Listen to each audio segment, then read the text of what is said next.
इरशाद बारी ताला है कि उस शख्स से बढ़कर जालिम कौन होगा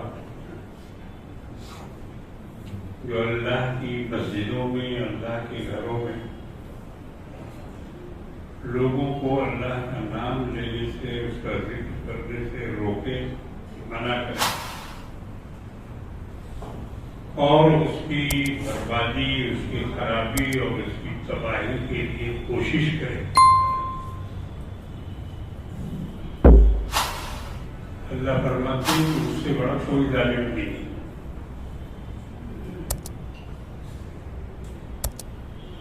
आगे फरमाया उलाइक मा कान लहुम, इनको चाहिए था अन यदखुलूहा इल्ला खाइफीन, मस्जिदों में डरते हुए दाखिल होते। उनको मस्जिद का खौफ होता, उसको छूने में, उसको हाथ लगाने में, उसको गिराने में, उसको तोड़ने में, उसको बर्बाद करने में उनको डरना चाहिए, मगर ये डरते नहीं। यही हुक्म मुसलमानों पर भी आयद होता है। जो लोग मस्जिदों को वीरान छोड़ देते हैं, मस्जिदों में आते नहीं, नमाजों में शामिल नहीं होते, या फिर मस्जिदों में आने के बाद दुनियावी बातें करते हैं, आपस में झगड़े करते हैं, जोर से आवाज निकालते हैं, या जानबूझ के मोबाइल चालू रखते हैं, तो ये सारी चीजें उनमें शामिल होती हैं। ठीक है, मोबाइल भूल से अगर खुला रह गया तो लोग उसको इस तरह से देखते हैं कि जैसे खा जाए। नहीं भाई, ये भूल आपसे भी होती है, गलती से रह गया है या नहीं बंद किया। मेरे जेब में भी मोबाइल रहता है, कभी कभी मेरा मोबाइल भी बन जाता है। तकलीफ में आप सुना होगा, अगर अक्सर ऐसा नहीं होता, अगर कुछ हमारे हिंदू मिलने वाले ही हैं, उन बेचारों को पता नहीं होता कि ये जुमा का वक्त है, नमाज का वक्त है, तो वो प्लान कर देते हैं। तो जितनी भी मस्जिदों को खराबियों से बचाया जाए, परेशानियों से बचाया जाए, ये बाद में आके शामिल होना, ये भी एक खराबी डालने वाली बात है। आके लोगों को हटाना, जो पहले से बैठे हुए हैं उनको हटा के अपने बैठे, यह जगह नहीं है, जबरदस्ती घुस रहे हो, ये सब मस्जिद में खराबी डालने वाली बात है। पीछे बैठ जाना लाख दर्जा बेहतर है आगे बैठने से। लोगों के कंधों को फैलाने पर हदीस शरीफ में बहुत वईद आई। अल्लाह के रसूल ने बड़ा गुस्सा का इजहार करना है, इसलिए गर्दनें फैलान कर सफों में शामिल नहीं होना चाहिए। तो ये भी एक उसी आयत का एक हिस्सा है। वसआफी खराबी, अपने अमल से, अपने कौल से, अपने फेल से उसमें खराबी डालने की कोशिश करते हैं, उसमें बिगाड़ पैदा करना चाहते हैं, जाने में या अनजाने में। अल्लाह फरमाते हैं कि उनका भी शुमार उन जालिमों में से है। मेरे बुजुर्गों और दोस्तों, 2 या 3 हफ्ते से यह आयत मुबारका आपके सामने पढ़ी जा रही है। मकसद क्या है? आज के मौजूदा माहौल में मस्जिदों के मुतालिक इस कदर गलतफहमियां पैदा की जा रही हैं और लोगों में ये बावर कराने की कोशिश की जा रही है कि मुसलमानों ने हिंदुस्तान में आने के बाद मंदिरों को तोड़कर जबरदस्ती उस पर मस्जिदें बनवाई। मुगल बादशाह या उनके सिपाहसालार बेवकूफ नहीं थे या बिल्कुल बेदीन भी नहीं थे। आपने अक्सर उनमें से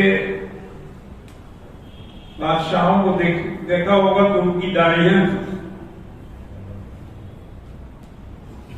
हुमायूं की दाढ़ी, बाबर की दाढ़ी, औरंगजेब की दाढ़ी, शाहजहां की दाढ़ी, सब दाढ़ी वाले बादशाह थे और पगड़ी। सिर्फ अकबर को दिखाया जाता है कि वो दाढ़ी नहीं रखते थे, और हमको उस पर भी यकीन नहीं है। इसलिए यकीन नहीं है कि टीपू सुल्तान के बारे में उसकी जो तस्वीर अंग्रेजों ने बनवाई, वो तस्वीर अंग्रेजों की बनाई हुई है, जिसको हम लोग आज देखते हैं। बड़ी बड़ी मोछें हैं और दाढ़ी साफ है, तो ये सुल्तान की तस्वीर की नहीं है, अंग्रेजों ने बनाकर इसको फैलाया है, ये साबित करने के लिए कि ये आदमी बेदीन था और अपने दीन पे अमल नहीं करता था। हालांकि जब आप टीपू सुल्तान की तारीख का मुताला करेंगे तो आपको उनको रहमतुल्लाह अलैह कहना पड़ेगा। बहुत बड़े आलिम दीन थे टीपू सुल्तान। बताइए जो लोगों को मालूम नहीं है, जो पूछते हैं, आलिम दीन थे, 40 किताबों के मुसन्निफ थे। और मैंने मैसूर जाकर, श्रीरंगापट्टनम जाकर उनकी जिंदगी का मुताला किया, उनकी किताबों को देखा है, उनके जो फरामीन हैं और उन्होंने जो अहकामात जारी किए अपने कलमरों में, अपनी हुकूमत में, जगह जगह शरई काजी मुकर्रर किए जो शरीयत के हिसाब से फैसला करते थे। पूरे मुल्क में काजियों का उन्होंने तकर्रुर किया था और काजियों के पास टीपू सुल्तान की किताबें होती थी जो फिक़ह पर, हदीस पर और दीगर मौज़ूआत पर उन्होंने तस्नीफ की है। वो किताबें आज भी म्यूजियम में और बहुत सारी लाइब्रेरियों में मौजूद है। मगर अफसोस ये है कि हमारे यहाँ तहजीबी काम होता नहीं, मक्खी में मक्खी मार दी जाती है बस, और लोग समझते हैं कि यही जो कुछ है वो है। एक सेमिनार हुआ था बेंगलोर में टीपू सुल्तान पर, तो मेरे पास भी उसका दावतनामा वहां से आया था, मुझको भी उसमें अपना मकाला पढ़ना था। तो मैं यहां कलकत्ते से अपना मकाला तैयार करके ले गया और उस सेमिनार में मैंने अपना मकाला पढ़ा और अल्हम्दुलिल्लाह लोगों ने बहुत पसंद किया। मगर अफसोस ये कि वो वहीं के रिसालों में छपा, कलकत्ते की किसी अखबार ने या किसी जरीदे ने उसको शायद नहीं किया, हालांकि मैंने भेजा था।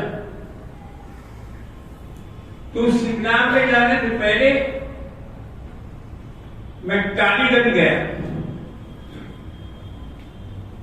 टालीगंज में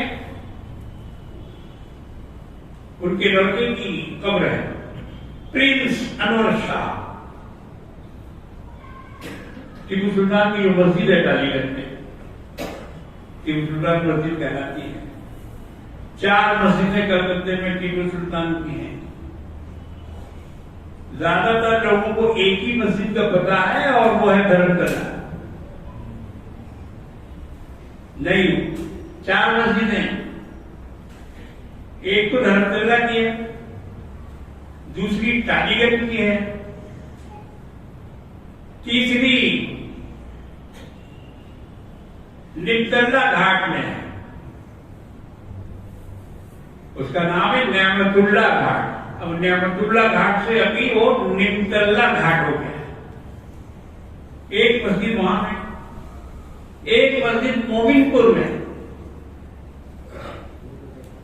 ये 4 मस्जिदें हैं जो प्रिंस अनवर शाह ने कलकत्ता में बनाई थी। टीपू सुल्तान कलकत्ता नहीं आए, मगर उनकी औलादों को श्रीरंगापट्टनम से निकालकर अंग्रेजों ने कलकत्ता में जाकर कैद किया था, यहां लाके उनको छोड़ा। ये तारीख का एक बहुत बड़ा सबक है। बहादुर शाह जफर की बच्चियां, उनकी पोती पोतियां हावड़ा में जाके बसाया गया। उनका पड़पोता एक रिक्शा चलाता है हावड़ा, साइकिल रिक्शा। किसका? बहादुर शाह जफर, ताजदार हिंद, आखिरी ताजदार मुगलिया सल्तनत का।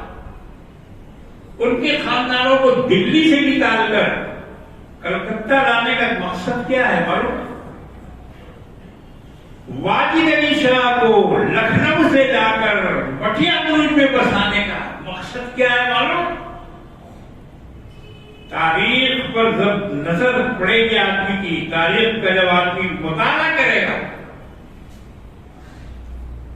अफसोस के उलमा तारीख से बहुत दूर है। और भी दीगर इल्म से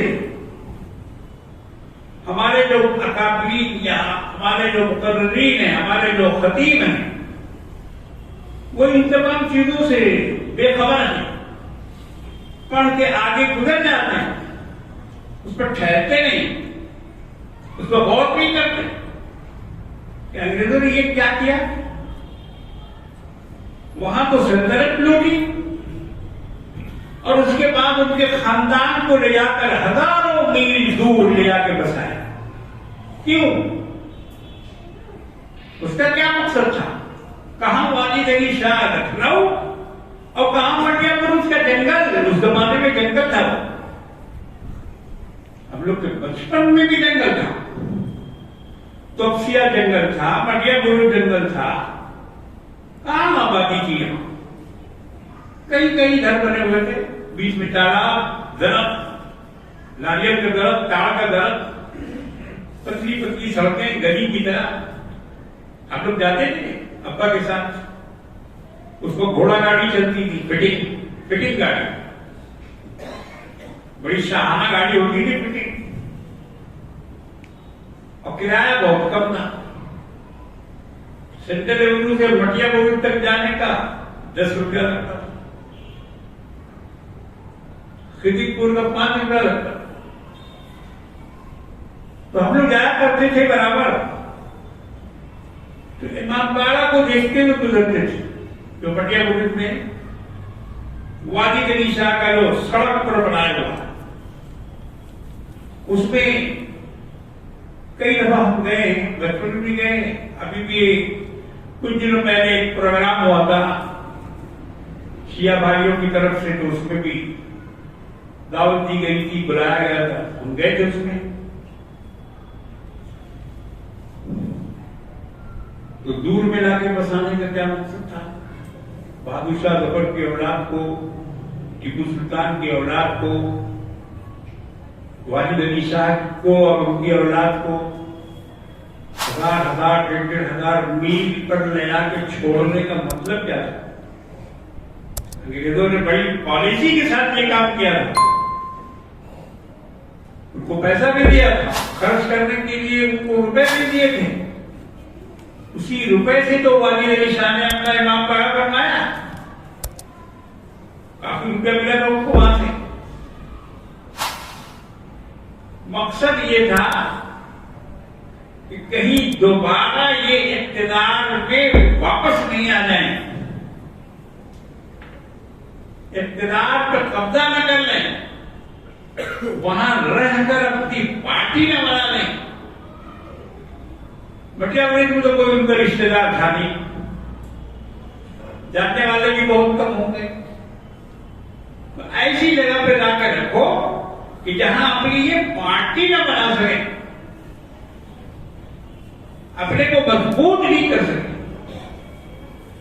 ये पॉलिसी थी अंग्रेज की कि बादशाहों की औलादों को, राजा नवाबों की औलादों को दूर दूर ले जाके बसाया, ताकि इनसे कभी वापसी का खतरा न रहे। तो ये काम अंग्रेजों ने किया। मुस्लिम बादशाहों को अंग्रेजों ने ही बदनाम किया है। उन्होंने यहां किताबें लिखकर मुगलों को बदनाम किया। ये शराबी थे, ये नाच गाने के रसिया थे, और ये ऐसा करते थे, ये वैसा करते थे। दुनिया भर के इल्जामात अंग्रेज मुस्तशरिकीन ने मुस्लिम बादशाहों पर लगाए हैं, और उन्हीं किताबों को हमारे बिरादराने वतन पढ़ते हैं। सुन लो, गलतफहमी की बहुत बड़ी वजह ये, मगर ऐसा नहीं होता है कि आप खाली एक किताब पढ़कर कोई फैसला कर लें। दिमाग लगाना पड़ता है। एक मन इल्म के लिए 10 मन अकल की जरूरत है। क्यों नहीं समझते इस बात को आप? खाली पढ़ लेने से थोड़ी होता है। पढ़ के उस पर गौर करो कि ये लिख जो रहा है कि इसके लिखने का बैकग्राउंड क्या है, हकीकत भी क्या है। बनु उमैया के मुताबिक बनु अब्बास ने इतनी गलत बातें लिखी हैं, इतना बदकार और इतना बुरा बना के उनको तारीख में पेश किया गया है बनु उमैया को, कि आज बनु उमैया पर आज तक लोग थूकते हैं। मेरा मरवान का कोई नाम लेके देख ले, कोई नाम लेके देख ले मरवान का, या और भी वलीद अब्दुल मलिक का, जितने खुलफा गुजरे हैं उनको इतना बदनाम किया, इतना बदनाम किया कि आज लोग उनका नाम लेने के लिए तैयार नहीं। मगर रियलिटी क्या है? बनु उमैया के दौर में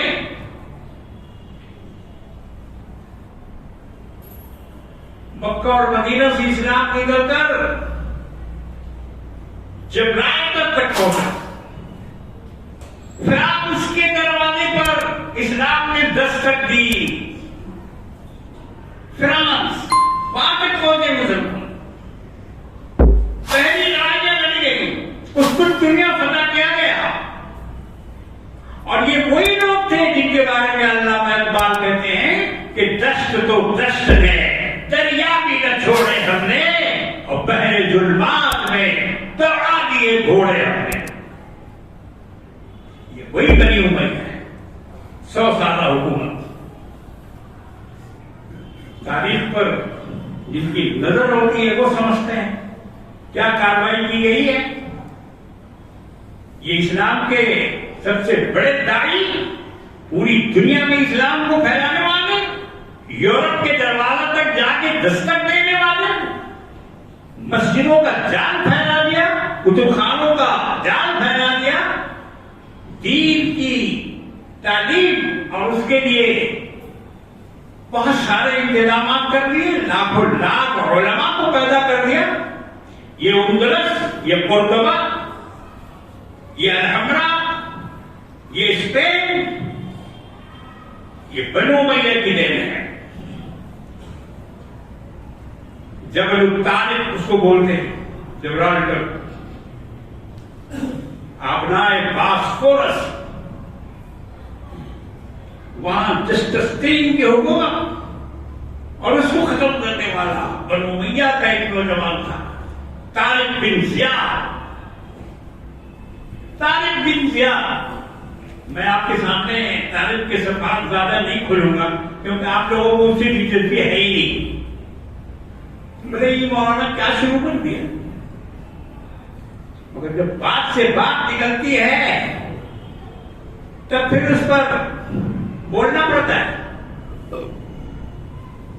जिस तरह बनु उमय्या के सलातीन को बदनाम किया अंग्रेजों ने और उनको हर तरह से काबिल सदा, काबिल नफरत, काबिल लानत करार दिया, उसी तरह हिंदुस्तान के बादशाहों को और यहां की मुगलिया सल्तनत को और उसके आगे भी गुजरने वाले बादशाहों को अंग्रेजों ने अपनी किताबों में, अपनी तारीखों में बहुत बदनाम किया।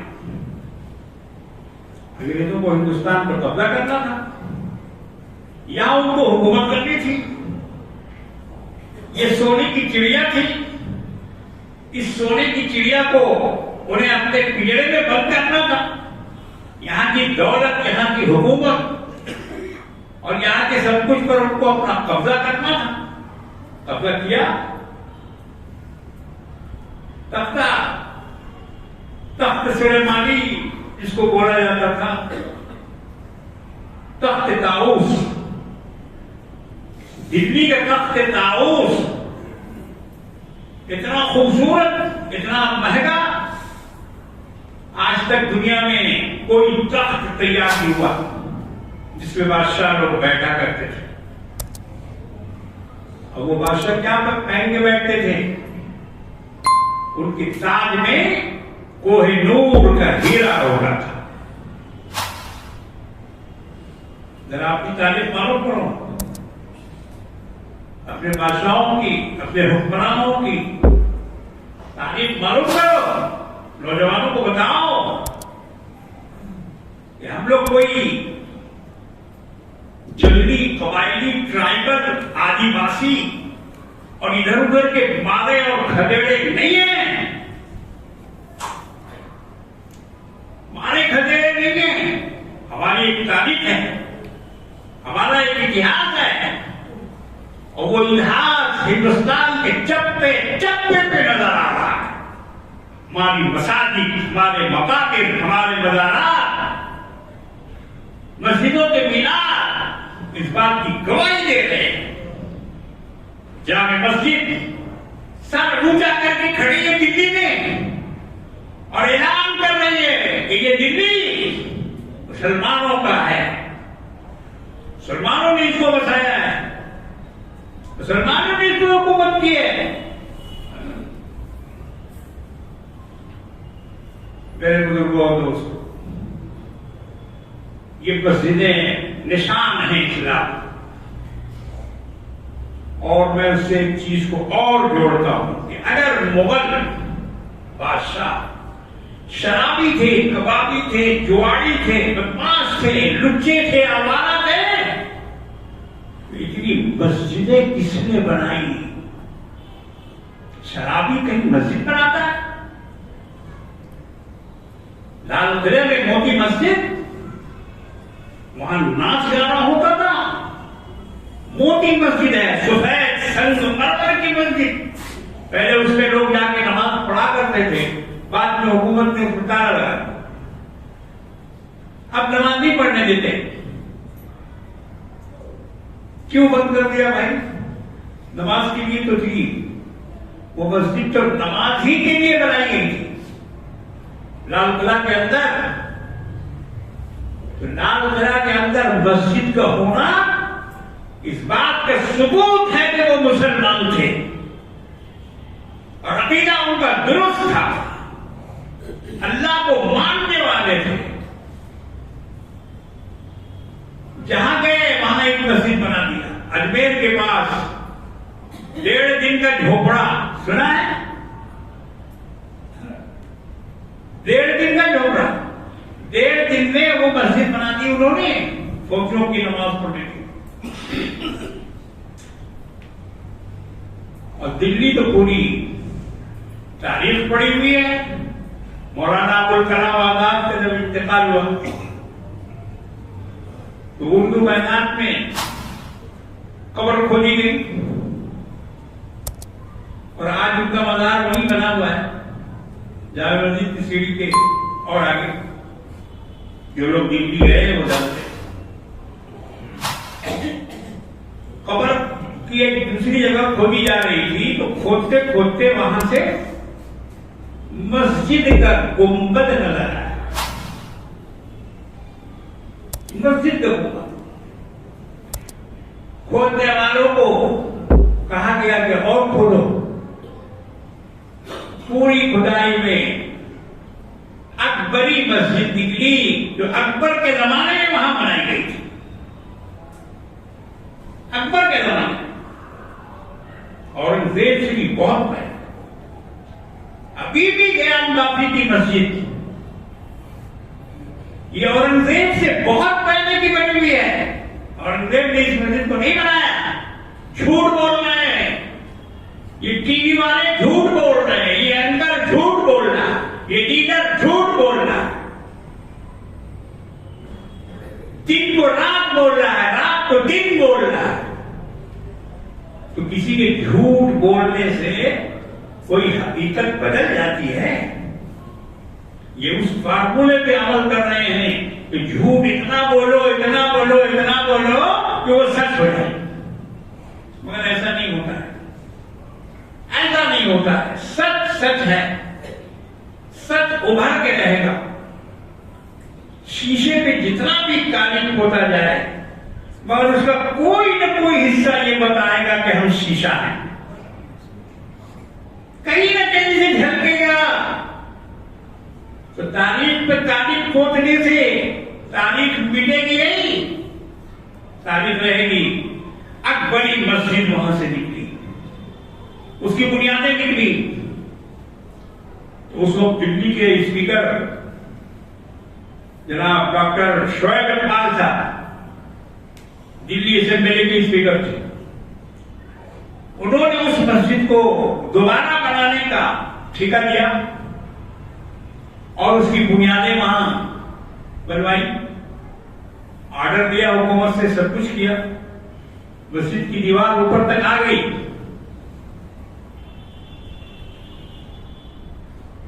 और काफी से ज्यादा तामीर उसकी हो गई। मगर किसी जो टकिया ने अदालत में याचिका डाली, ये अजीब भला है, याचिका डाल दी।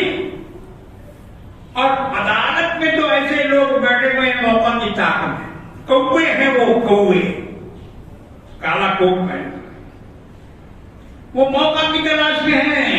उन्होंने उस पर स्टे लगा दिया। 10 साल से ज्यादा हो गए, आज तक वो स्टे नहीं हटा। और ये किसकी हुकूमत में? सेकुलर गवर्नमेंट की, कांग्रेस की हुकूमत थी। इस पर भरोसा करेंगे आप? इस पर भरोसा करेंगे आप? कांग्रेस आपके लिए आगे आएगी, वो मदद करेगी, वो सेकुलर पार्टी है। उसकी सेकुलरिज्म का बहुत सारा नजारा हम लोगों ने देखा है। मडियाना, हाशिमपुरा, जबलपुर, जमशेदपुर, इन तमाम इलाकों के जो फसादात और उनमें उनका किरदार, ये सब हमारे सामने की बात है, तारीख का हिस्सा नहीं है, नजर से देखा हुआ है। खद्दरधारी लोगों ने क्या किया? इन्होंने स्टे लगा दिया प्रकवादी आज तक वो स्टे लगा हुआ है, वो मस्जिद बन नहीं पाई। अब तो सवाल ही नहीं है, छोड़ दीजिए आप उस मस्जिद के बन, अब तो शायद ही वो बन पाए। तो हिंदुस्तान में इस तरह से तारीख को गलत बताकर और ये साबित किया जा रहा है कि ये लोग बाहर से आए हैं और बाहर से आने के बाद इन्होंने मंदिरों को तोड़ा है और उसके बाद उस पर मस्जिद बनाई है। कोई गलत से गलत अकीदा का मुसलमान भी ये काम नहीं करेगा, इसलिए कि मस्जिद के लिए जमीन चाहिए और वो भी जमीन सरकारी नहीं, वाकिफ होना चाहिए, उसका वक्फ करने वाला होना चाहिए। ये उन मस्जिद की शराइत में से एक शर्त है कि खालिस नियत से मस्जिद के लिए, अल्लाह के लिए वो जगह वक्फ की गई हो, या अगर इज्तिमाई तौर पर वो मस्जिद बन रही है तो इज्तिमाई तौर पर अगर उस जमीन का कोई मालिक नहीं है तो वो गांव वाले, वो बस्ती वाले सब मिलकर उसको मस्जिद के लिए वक्फ करें। इसके बगैर मस्जिद नहीं बन सकती, और अगर बनेगी भी तो उसको तोड़ देना पड़ेगा।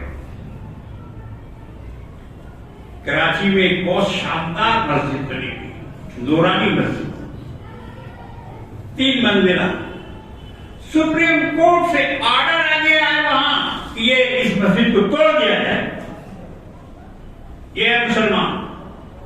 देखो मुसलमान किसको बोलते हैं, दिखाओ दुनिया वालों को, दिखाओ एक मंदिर और मस्जिद का झगड़ा पैदा करने वालों को कि वो मस्जिद चूंकि गैर वाकिफ की जमीन पर बनाई गई और उससे इजाजत नहीं दी गई जिसकी जमीन थी, और लोगों ने वहां मस्जिद बना दी, शानदार तामीर कर दी, मगर सुप्रीम कोर्ट में मुकदमा चलने के बाद वहां के जज ने यह फैसला किया कि शरई तौर पर यह मस्जिद नहीं है, लिहाजा इसको गिरा दिया है।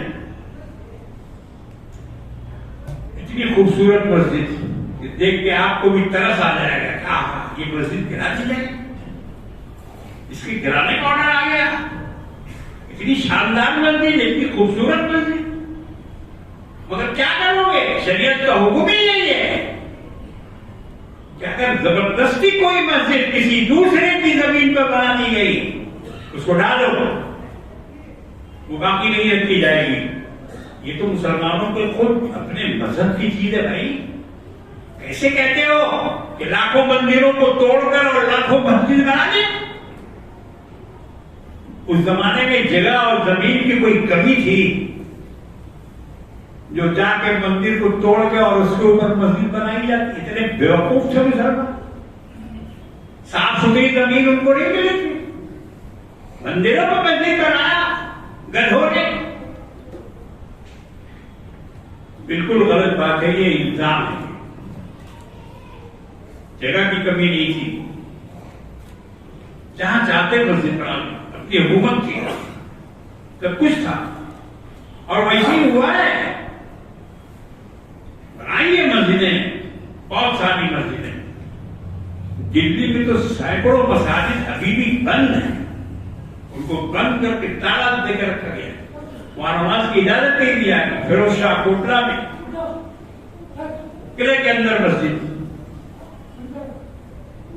हम बता रहे हैं ना कि जहां जहां फौजें रहती थी वहां वहां बड़ी बड़ी मस्जिदें हैं, जाके देखो। गुलबर्गा में, अभी मैं 1 साल पहले गुलबर्गा गया था एक सेमिनार में, ऐसी मस्जिद बनाई है, देख के तबीयत खुश हो। कम से कम 10,000 आदमी उसमें नमाज पढ़ सकते, एक छत के नीचे, एक छत के नीचे, और उसके पिलर इतने लाइन से लगाए गए हैं कि जिधर से देखो उधर से मस्जिद नजर आती है। 1 नंबर, इमाम की आवाज मेहराब में, इमाम की करत पूरी मस्जिद में सुनाई देती है। न माइक की जरूरत, न लाउडस्पीकर की जरूरत। गाइड जो साथ में था उसने जाके मेहराब के पास माचिस चलाई, कहा कि आप आवाज सुनिए, हम क्या बोल रहे हैं, हम क्या कर रहे हैं। उसने माचिस का तिनका जलाया, उसकी आवाज हम लोगों को बिल्कुल आखिर में मिली, इतना साउंड। क्यों इतनी बड़ी मस्जिद बनाई? वो किला फौजें रहती थी वहां, तो फौजों के लिए जो मस्जिद बनाई गई, इसका मतलब क्या हुआ? फौज नवाजी थी। लिखने वाले को लिखने दो, बोलने वाले को बोलने दो। तारीख चिल्ला चिल्ला के कह रही है। अंग्रेजों के लिखने से कुछ नहीं होगा, बनु उमैया को बदनाम करने से कुछ नहीं होगा। बनु उमैया ने जो कारनामा अंजाम दिया है उसको देखो। बाद में उसके बारे में जो कुछ बोलना है बोलो, मगर उनका जो कारनामा है, उन्होंने जो इस्लाम को मजबूती दी है और उनके दौर में इस्लाम जो फला और फूला है, उसको कोई काट नहीं सकता, उसको कोई मिटा नहीं सकता। बिल्कुल उसी तरह हिंदुस्तान के बादशाहों ने आकर हिंदुस्तान में जो कारनामा अंजाम दिया है और जिस तरह से यहां इस्लामी शआयर को उजागर किया है, ये उनका अपना हिस्सा था। अगरचे उसमें उन्होंने कोताही की, जिस अंदाज से उनको तबलीग करना चाहिए था वो नहीं किया, जिस अंदाज से इस्लाम फैलाना चाहिए था वो नहीं फैलाया। अपनी बादशाह को उन्होंने मजबूत की, अपनी हुकूमत को उन्होंने ताकत दिया, अपनी फौजों में उन्होंने गैर मुस्लिमों को भर्ती करके और उनसे काम लिया। लेकिन इसके साथ साथ अगर इस्लाम के फरोग और इस्लाम की कुव्वत पर उनका जोर होता या उस पर उनका अमल होता, तो आज यहां की हालत बदली हुई होगी। मेरे बुजुर्गों और दोस्तों, कबली वाले आका जनाब मोहम्मद रसूलुल्लाह सल्लल्लाहु अलैहि वसल्लम ने हर एक मुसलमान को अपना दिफा करने का हुक्म दिया है, हुक्म दिया है। सर झुका के थप्पड़ खाना नहीं, सर झुका के गर्दन कटाना नहीं, सर झुका के मार खाना नहीं है। एक सहाबी आए, कहा कि या रसूलल्लाह, मुझे एक शख्स मुझसे मेरा माल छीनना चाहता है। आपने फरमाया कि उसको अपना माल मत दो। कहा कि वो जबरदस्ती कर रहा है। अल्लाह के रसूल ने फरमाया कि तुम भी जबरदस्ती करो। कहा कि वो मुझे मारना चाहता है। अल्लाह के रसूल ने फरमाया कि तुम भी उसको मारो। कहा कि वो मुझे कत्ल कर देना चाहता है। फरमाया कि तुम भी उसको कत्ल करो। कहा कि फिर मेरा क्या होगा? अल्लाह के रसूल ने फरमाया कि अगर तुम कत्ल कर दिए जाओगे तो शहीद हो जाओ, शहादत का दर्जा मिलेगा, और अगर वो मारा गया तो जहन्नम में जाएगा। मुस्लिम शरीफ की यह हदीस है। किसी चंडू खाने की कब नहीं सुना रहा हूं मैं। आज के दौर में देखिए, आपको इतना मजबूत रहना पड़ेगा, इतना मजबूत रहना पड़ेगा। सर झुका के नहीं, सर उठा के चलो। और ये समझो कि इस हिंदुस्तान के हम मेहमान हैं। हमने हिंदुस्तान को सजाया है, हमने बनाया है, हमने इसको जोड़ा है, तोड़ा नहीं। हम तोड़ने वालों में से नहीं है, हम जोड़ने वालों में से है। आज भी हम चाहते हैं कि हम जुड़ें, आज भी हम चाहते हैं कि लोग हमारे साथ आए, हमारे साथ जुड़ें और सब मिलजुल कर अपने मुल्क को, अपने देश को तरक्की दें। और ये मस्जिदें इस बात की गवाह हैं कि वो जितने बादशाह थे मुसलमान थे, ईमान वाले, अल्लाह वाले थे। ताज्जुब तहज्जुद गुजार थे। औरंगजेब रातों को उठकर रोने वाले, गिड़गिड़ाने वाले, तहज्जुद की नमाज उनकी कभी कदा नहीं होती थी। वक्त खत्म हो गया, वरना मैं एक वाकया आपको और सुनाता इंशाअल्लाह। अगर याद रहा तो अगले जुम्मे में वो वाकया सुनाऊंगा कि बाबा फरीदुद्दीन गंज शकर रहमतुल्लाह अलैह ने वसीयत की थी कि मेरे जनाजे की नमाज वो शख्स पढ़ाए जिसकी तहज्जुद की नमाज कभी कदा ना हो। मजमा था, सारे लोग जनाजा पढ़ने आए थे। पूछा गया कि भाई कोई है जिसकी तहज्जुद कदा नहीं हुई हो? बाबा की वसीयत है कि जिसकी तहज्जुद कभी कदा नहीं हो वो हमारा जनाजा पढ़ाए। कोई नहीं आगे बढ़ रहा, सब एक दूसरे का मुंह ताक रहे, क्योंकि उनमें से कोई ऐसा नहीं था जिसकी तहज्जुद कदा न हो। एक शख्स पीछे से आगे बढ़ा और उसने कहा कि मेरी तहज्जुद की नमाज कभी कदा नहीं हुई है। वो कौन था? सुल्तान शमसुद्दीन अल्तमश, हिंदुस्तान का बादशाह शमसुद्दीन अल्तमश बादशाह। उसने कहा कि मेरी तहज्जुद की नमाज कभी कदा नहीं हुई। ये थे हिंदुस्तान के बादशाह। अल्लाह ताला हमें और आपको अमल की तौफीक अता फरमाए। तो आप